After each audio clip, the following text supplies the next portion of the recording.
Bonjour à tous, bienvenue pour cette nouvelle vidéo de thème inspiré. Aujourd'hui, on va parler de la complexité du monde intérieur. Voilà, je fais des vidéos avec vous depuis un petit moment et j'ai souvent des sujets qui m'inspirent et dont j'ai envie de partager avec vous tout plein de compréhension. Mais ce que je voudrais retenir, là où je voudrais retenir votre attention aujourd'hui, c'est que c'est pas avec le mental. Euh, c'est pas avec notre mental que nous allons comprendre la complexité de qui nous sommes, de ce qui nous anime, la complexité de l'entièreté de notre être. Et qu'on peut tenter de théoriser tant qu'on veut, on peut tenter d'avoir une illusion de maîtrise sur les choses. Euh, c'est à travers l'expérience et l'expérimentation de la vie euh, qu'on se découvre en profondeur et qu'on découvre qui nous sommes. Et ce n'est pas nous qui choisissons de façon consciente les expériences qui nous sont données de vivre. Et là-dessus, j'attends de vous une extrême compassion quant aux difficultés que vous pouvez traverser. Parce qu'on a souvent cette tendance à se flageller parce que ce que l'on a vécu réveille en nous quelque chose d'incommensurablement douloureux. Mais c'est précisément pour ça qu'on l'a vécu. Et il n'y a aucune perversité là-dedans de la part de la vie ou de l'univers. Mais ce que j'avais envie de vous dire, c'est qu'on, si on, si on était capable d'ingérer la totalité de ce que nous sommes réellement, dans sa part d'ombre comme dans sa part de lumière, nous pourrions vite vriller dans la folie. Ne pas le supporter, ne pas être stable, ne pas être ancré, être complètement perché ou alors complètement dark. Enfin, dans tous les cas, l'équilibre n'y serait pas. Et la vie est bien faite, le corps humain est bien fait, l'inconscient est bien fait. L'inconscient est un allié qui vous protège. Les mécanismes de protection ne sont pas tous à péter. Les mécanismes de protection, j'arrive pas à parler, sont à regarder avec beaucoup d'amour, avec conscience en fait. Est-ce que là, ce mécanisme-là me sert ou pas? Parfois oui, parfois non. Parfois ça se fait sans nous et ça a raison de le faire. Je sais pas si ça se dit, ça a raison, mais vous avez compris. On a tous une forme d'ambivalence. On a tous une partie de nous auquel on n'arrive plus à accéder. On a tous au moins une partie manquante du puzzle. C'est ok en fait. Ça fait partie de la vie. Les vidéos que je propose sont des supports à une meilleure conscience de soi, mais j'ai pas du tout envie qu'elles soient utilisées comme une forme de masturbation cérébrale ou pire encore, une forme d'illusion de contrôle sur sa vie, parce que c'est pas du tout à ça qu'elles servent. Elles servent plutôt à se regarder, à accepter de se voir tel qu'on est, même si on n'a pas les clés, même si on n'a pas les codes, même si on n'a pas toutes les pièces, à accepter de se regarder, à non plus fantasmer qui nous sommes, fantasmer sa vie, mais la voir telle qu'elle est, avec avec, avec ses ambivalences en fait. C'est important. C'est pas parce qu'on est ambivalent qu'on n'est pas digne d'être aimé. C'est pas parce qu'on est ambivalent qu'il faut forcément faire quelque chose. C'est pas parce qu'on est ambivalent qu'on a un problème. C'est la vie en fait. C'est ça le yin et le yang. C'est ça l'équilibre à trouver dans la vie. Si on l'avait dès la naissance, on ne serait pas en train de le chercher. Et quand bien même on l'a depuis la naissance, on vit des événements parfois qui nous le fait perdre et c'est pas en soi un échec. J'ai lu une citation qui disait quelque chose comme l'échec c'est pas de tomber, c'est de rester à terre. Et c'est vrai. Une situation, quand elle nous est donnée à vivre, elle nous ébranle j'arrive plus. J'allais dire est-elle est là, mais ça se dit pas. Je fais des liaisons là où il n'y en a pas. Et elle est là pour ça en fait, la situation. Elle est là pour vous ébranler au cœur de vous-même, elle est là pour vous faire bouger. C'est ok, c'est pour ça que vous la vivez. Après, l'interprétation qu'on en fait et beaucoup se reconnaîtront dans ce discours de je suis une crotte de nez, je fais encore pas ce qu'il faut, je ne suis pas digne de ceci, je ne suis pas assez cela, tout est de ma faute, je suis responsable de tout, je ne suis pas assez bien telle que je suis, je dois devenir quelqu'un d'autre, il faut absolument que je change. Tout ça, c'est une interprétation mentale purement narcissique d'un ego blessé, d'un ego qui souffre, et la seule chose dont il a besoin, c'est pas de vous nourrir de ces pensées obsédantes et profondément blessantes qui finalement alimentent un fonctionnement qui ne vous sert plus, mais on en revient encore et toujours à de l'amour de soi. Est-ce que parce que quelqu'un me fait du mal, ça veut dire que je suis quelqu'un de mauvais? Est-ce que parce que quelqu'un me fait du mal, c'est forcément en lien avec moi? Est-ce que parce qu'on me fait du mal, ça veut dire que j'ai quelque chose à payer? Est-ce que parce que quelqu'un me fait du mal, il faut forcément que je me remette en question dans qui je suis? Est-ce que parce que quelqu'un me fait du mal, ça définirait la valeur que j'ai? Est-ce qu'il faut que je remette ma valeur à jour parce qu'on m'a fait du mal? Est-ce que je me suis surestimée? Est-ce que parce que quelqu'un m'a fait du mal, ça veut dire que j'aurais dû changer quelque chose en moi? Eh bien, c'est pas toujours le cas. C'est pas toujours le cas. On n'est pas responsable de ce que font les autres. On n'est pas à l'origine ni de leur histoire, ni de leur vécu, ni de leur façon de se comporter et d'agir.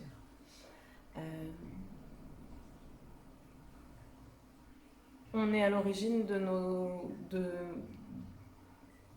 ce que l'on dit, de la façon dont on se comporte. Mais comme vous le voyez, c'est pas aussi simple que ça. Il y a ce que l'on perçoit, ce que l'on fait consciemment, et puis il y a tout l'inconscient qu'on porte, toute notre charge émotionnelle qui est là avec nous, qu'on ait envie de la voir ou pas la voir, qui est présente. Et quand bien même on entame un travail sur soi, de quelques jours, voire quelques semaines, voire des années, on n'en a jamais fini en fait avec l'émergence de la profondeur de nos os et de notre être. Et c'est là où la bienveillance, elle intervient. Et c'est là où il y a quelque chose que j'ai envie de transmettre, c'est quand on me fait du mal, aujourd'hui, je m'engage à ne pas me condamner pour ce que l'on m'a fait, à ne pas me sentir responsable de la façon dont l'autre agit envers moi, à ne pas me culpabiliser pour la souffrance et la cruauté de la situation. Je m'engage à être la première personne qui va se guérir, qui va s'aimer, qui va avoir de la compassion, qui va prendre soin de soi. Et si c'est pas suffisant, si je suis tellement fatiguée et si je suis tellement touchée que j'ai besoin d'aide, je m'engage à aller chercher cette aide bienveillante qui m'aidera à retrouver toutes mes ressources. Vous voyez la différence quand on vit une situation de vibration?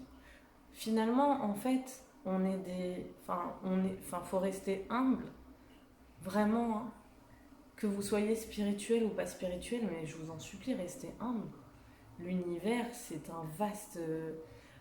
une vaste mécanique qu'on comprendra peut-être complètement juste jamais, en fait. Déjà parce que la compréhension, elle vient du mental et que du coup, je pense qu'on va réussir à en avoir des perceptions énergétiques, sensorielles. Mais de là à tout comprendre, est-ce que déjà c'est vraiment important? Mais c'est surtout, soyez humble dans la vie, soyez humble avec vous-même, soyez humble, on apprend, on est tous des battleurs à un moment de notre vie. Le battleur, c'est la première lame du tarot.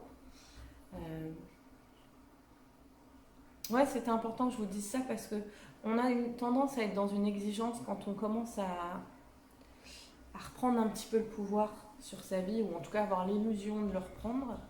S'il y a des choses qui vont pas dans le sens qu'on veut, hop, tout de suite on commence à s'alarmer et on veut absolument y trouver une raison euh, rationnelle ou même une cause. Et, euh, et en fait, les choses, elles viennent en leur temps. Il n'y a pas vraiment, enfin, je reviens sur quelque chose que je vous avais déjà dit, mais il n'y a pas vraiment à vouloir, en fait. Quand c'est le bon moment, c'est le bon moment. S'il y a une volonté à avoir, c'est de se faire du bien, et dans tous les sens du terme. S'aimer, se faire du bien. Et puis, j'ai perdu mon idée. S'aimer et se faire du bien, ouais, c'est la première chose qu'il y a à voir, c'est ça. Et oui, la deuxième, c'est vouloir être consciemment présent. C'est très souvent facile et c'est des mécanismes très ancrés d'être complètement ailleurs. Je vous ai dit que moi je faisais un travail sur le corps depuis un moment. Je vous dis que c'est pas, il suffit pas juste de le vouloir. À l'intérieur de mon corps contient toutes mes souffrances, peut-être même les souffrances des générations précédentes. Il suffit pas juste que je le décide avec mon cœur, avec ma tête, pour que les choses se mettent en place quand je l'ai décidé. Et à part continuer à me faire du bien, accueillir les émotions que je ressens, qu'elles soient positives ou négatives, les émotions d'impuissance que je peux ressentir, à part continuer à persévérer là-dedans, continuer à vouloir regarder, continuer à nourrir de l'amour, continuer, persévérer, il n'y a pas grand-chose à faire en fait. Mais en fait, il n'y a rien d'autre à faire et c'est tellement bon. En fait, là, tout de suite, maintenant, au moment où je vous parle, je suis dans un espèce d'état de bien-être et de paix intérieure qui est juste incroyable. Je crois que le voisin, il le veut, il dit, moi aussi, je veux le même shampoing qu'elle. Et alors que je suis chez moi, dans mon salon, c'est pas une journée spécialement extraordinaire. Euh, j'ai toujours le même poids que la dernière fois. Peut-être même plus, qui sait, je ne sais pas, je ne suis pas remontée dessus. Mais pour autant, j'ai une paix et un bien-être parce que peu importe ce que je vais vivre à l'extérieur, je ne m'en sers plus pour me faire du mal. Mais est-ce que vous comprenez l'intensité de cette phrase? Peu importe ce qui se passe à l'extérieur, je ne m'en sers plus pour me faire du mal. Méditez là-dessus, s'il vous plaît.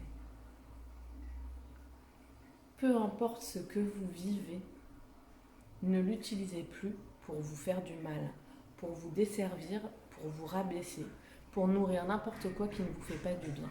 Stop, en fait. Stop, vraiment. Stop. Je vous ai fait une vidéo où je vous ai dit que je voulais arrêter. J'avais pris conscience, en fait, j'avais un état de stress qui était incommensurable, qui était juste énorme par rapport à des activités plaisir. J'étais persuadée que je voulais arrêter. Et je suis montée sur scène. Je ne sais plus. Je sais plus parce que je suis consciente que je me mets dans des états d'angoisse qui sont juste extrêmes et j'allais dire inadmissibles. Inadmissibles. En tout cas, difficilement admissibles pour un petit organisme. Enfin, un petit. Il est bien. Pour un organisme aussi, même s'il est bien portant comme les miens. C'est trop, en fait. C'est vraiment trop. Mais de l'autre, ça m'appelle. Donc, vous voyez, je la vois, cette espèce de complexité, cette espèce de dualité entre il y a quelque chose qui est en déséquilibre, mais en même temps ça m'appelle. Alors j'écoute quoi? Si ça m'appelait plus comme la dernière fois, quand je vous en ai parlé il y a 2 semaines, je sais plus c'était quand, fin du chapitre, j'aurais arrêté là et puis c'est tout. Sauf que là ça m'appelle. Je me suis sentie à ma place, comme si je devais y aller. Et du coup ça me fait prendre conscience de quelque chose. Oui, il y a encore de la dualité. Oui, il y a encore. Et c'est ok, et peut-être que jusqu'à ma mort j'en aurai. Mais est-ce que je suis pas digne d'être aimée telle que je suis sincèrement? Franchement, même, enfin, je vous pose même pas la question parce que j'ai la réponse en fait. J'ai la réponse à l'intérieur de moi. Et ça dépend de personne en fait. Je dis pas que personne ne contribue à mon bonheur. Beaucoup de personnes qui regardent les vidéos savent qu'elles y contribuent énormément. C'est pas le sujet. Ce que je dis, c'est que quand bien même elles n'étaient pas là, il y a quelque chose en moi, et c'est d'ailleurs pour ça qu'elles sont là, je pense, qui a compris ça et qui, du coup, n'acceptera plus des choses qu'elle a acceptées avant. Ce qui ne veut pas dire que je ne me retrouverai pas dans des situations où je serai en ambivalence, parce que s'il y a encore des choses à mettre en lumière, ce sera mis en lumière. Mais je ne m'en servirai plus comme prise contre moi. Et ce que j'ai compris, c'est que peu importe ce que je traverse, d'une, il faut que j'écoute mon cœur. Clairement. Et de deux, tant que je ne me compromets pas moi, tant que ça ne me coûte pas de devenir quelqu'un d'autre, de plier sur qui je suis, de devoir faire des courbettes pour rentrer dans une case, c'est ok. Celui ou celle, la situation, la personne, le lieu, le travail, la profession, le système, tout ce que vous voulez, qui me demande de me corrompre, il peut, je ne finirai pas ma phrase, mais il peut toujours essayer. C'est fini. Voilà. J'en ai vécu des choses et je pense que cette année a été le traumatisme libérateur sur bien des points, que ce soit professionnel et sentimental. Je ne peux même pas vous dire que je pense que je suis tout à fait remise. En tout cas, je sais que je suis en voie de guérison et que ces deux expériences-là en simultané, ça a été l'occasion de refaire une mise à jour et une mise à jour avec beaucoup d'amour de soi. Et aujourd'hui, du fait de l'amour que je me porte, je m'autorise à pleurer, mais sans raison. Hein. Là, ça se trouve, je vais pleurer parce que j'en ai tellement chié. J'ai envie de pleurer, vous voyez. En fait, j'en ai tellement chié cette année sur bien des points. Et j'avais tellement peur de m'écrouler et de sombrer ou dans la folie ou loin en fait, que j'ai pas refoulé, mais j'ai privilégié la force de vie que l'accès aux émotions. Et maintenant que je me suis stabilisée, maintenant que je suis plutôt saine dans mon fonctionnement à moi-même, les émotions, je les ai retenues un peu, mais juste par pudeur, parce que j'ai pas envie de faire une vidéo où j'arrive pas à parler, je vois pas d'intérêt pour vous,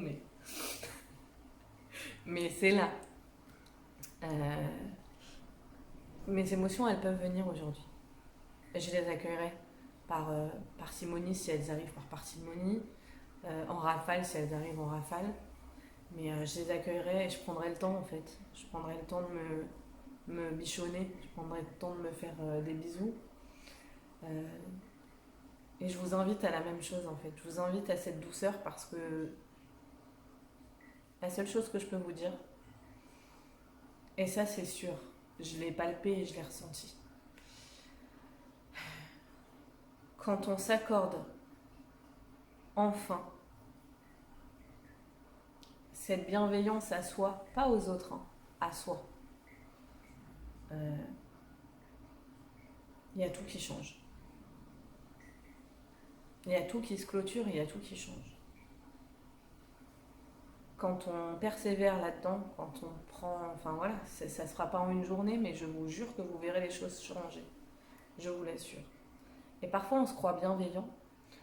On croit qu'on est bienveillant envers les autres. Par exemple, quelqu'un va nous dire quelque chose. On sait que si on lui répond ça, on va le blesser. On va se dire non, il n'est pas prêt, il ne comprendrait pas ce que je vais dire. C'est pas la peine de. Voilà, je vais être bienveillant et puis moi je comprends en plus ce qui se joue, donc c'est ok. Mais ça, c'est pas de la bienveillance, les gars. Ça. Parce que la bienveillance, c'est pas de toujours mettre l'autre en priorité. De ne pas vouloir blesser quelqu'un, c'est tout à votre honneur. Mais de laisser quelqu'un vous blesser pour ne pas avoir à le blesser, là, c'est du déshonneur pour vous-même, en fait. Et c'est ça, en fait, où on se ment à soi. C'est pas de la bienveillance, c'est pas de la gentillesse que d'être toujours trop tourné vers les autres. J'ai vu quelque chose comme une citation, je crois que je l'ai partagée sur ma page Facebook. Pour ceux qui ne l'ont pas, c'est la même chose que la page YouTube, c'est la magie d'Émilie. Et c'était quelque chose de l'ordre de... J'ai appris que quand on donne trop d'eau à une plante, on la tue. Comme quoi, parfois trop donner n'est pas juste. Pour les empathes, les hypersensibles, les gens extrêmement tournés vers les autres, c'est une phrase à imprimer, Patrick Juvet. Parce qu'on a tendance en fait à penser que c'est bien et qu'il faut rester comme ça, alors qu'en fait on crée nous-mêmes un déséquilibre dans la vie et on ne changera jamais sa nature qui est de donner. On a compris que la vie c'est à travers le partage, comme dans Into the Wild où il disait, et moi c'est mon bilan de vie à 37 ans, la vie ne vaut le bonheur n'est réel, la vie ne vaut d'être vécue. Le bonheur n'est réel que s'il est partagé. Bon, bah voilà, moi c'est mon expérience de vie. Le bonheur, il est réel que s'il est partagé. C'est sûr. Bien sûr que oui. Il faut trouver l'équilibre entre faire que partager et jamais être en accès avec soi-même, ou être tout le temps tout seul avec soi et jamais rien partager avec les autres. Il faut trouver ce juste équilibre-là. Et j'avais une idée là que je viens de perdre, mais qu'il faut que je retrouve avant de vous quitter. Je sais plus. Bon, bref. Oui, le bonheur n'est réel que s'il est partagé. Mais pour pouvoir partager réellement avec l'autre, voilà, c'est ça. Pour pouvoir vraiment être en équilibre et partager avec l'autre, il faut déjà savoir qui vous êtes, savoir poser vos propres limites et savoir être à l'écoute de vos besoins à vous. Parce que si vous ne le faites pas, vous donnez le pouvoir à l'autre. Et si vous ne le faites pas, vous serez constamment face à quelqu'un qui sera à l'opposé de vous. Donc si vous êtes en moins, vous serez avec quelqu'un d'en plus. Si vous êtes extrêmement tourné vers l'autre, vous serez avec quelqu'un d'extrêmement narcissique qui vous blessera et vous re-blessera parce que vous avez à vous équilibrer. Donc il ne faut pas se cacher derrière la gentillesse. Et quand je dis ça, je vous le dis avec beaucoup d'amour. On est gentil par nature. Mais gentil ne veut pas dire manque d'estime de soi. Gentil ne veut pas dire... c'est quelque part un manque de courage que de ne pas vouloir prendre sa place en fait. Savoir qui on est et prendre sa place. Et c'est important. C'est important pour déjà votre bien-être à vous, pour l'exemple que vous allez donner aussi à vos enfants si vous en avez, ou même la vie que vous avez envie d'incarner, pour les personnes que vous accompagnez si vous êtes enfin, pour votre mission de vie, c'est important. Mais c'est aussi important pour vous-même parce que votre vie, indépendamment des autres, elle a du sens déjà juste pour vous. Parce que si vous n'étiez pas là, le monde serait différent. Même si vous vous en rendez pas compte, si vous n'étiez pas là, le monde serait différent. Et quand vous nourrissez des pensées, comme si en fait vous servez à rien et que la vie veut vous punir, en fait vous faites une projection et c'est faux. Vous servez pas à rien. La vie veut pas vous punir. Mais c'est à vous d'accepter avec beaucoup de courage, d'amour, d'humilité et de bienveillance, de vous prioriser et d'arrêter de fonctionner dans le fantasmatique quand on vit quelque chose avec quelqu'un. Quand on vit une situation, on vérifie que nos attentes, ce qu'on espère et ce qu'on veut, soient bien réels. Si on ne le fait pas, on autorise l'illusion. Vous ne serez pas les premiers, vous ne serez pas les derniers, Et il n'y a aucun jugement à en avoir.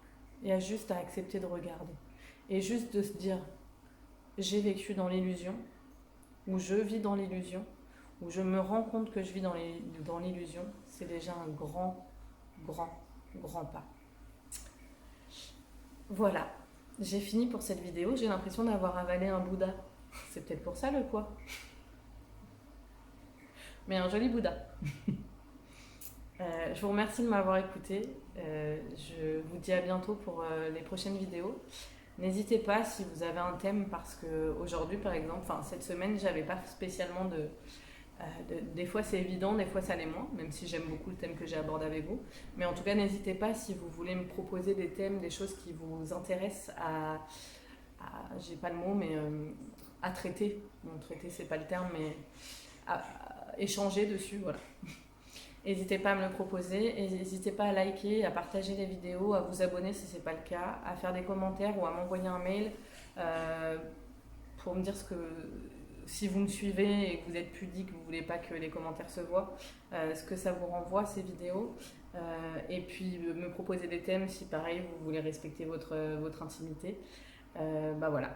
Donc mon mail, c'est lamagiedemilie@gmail.com, tout collé sans accent, sans apostrophe. Je vous remercie et je vous dis à très bientôt.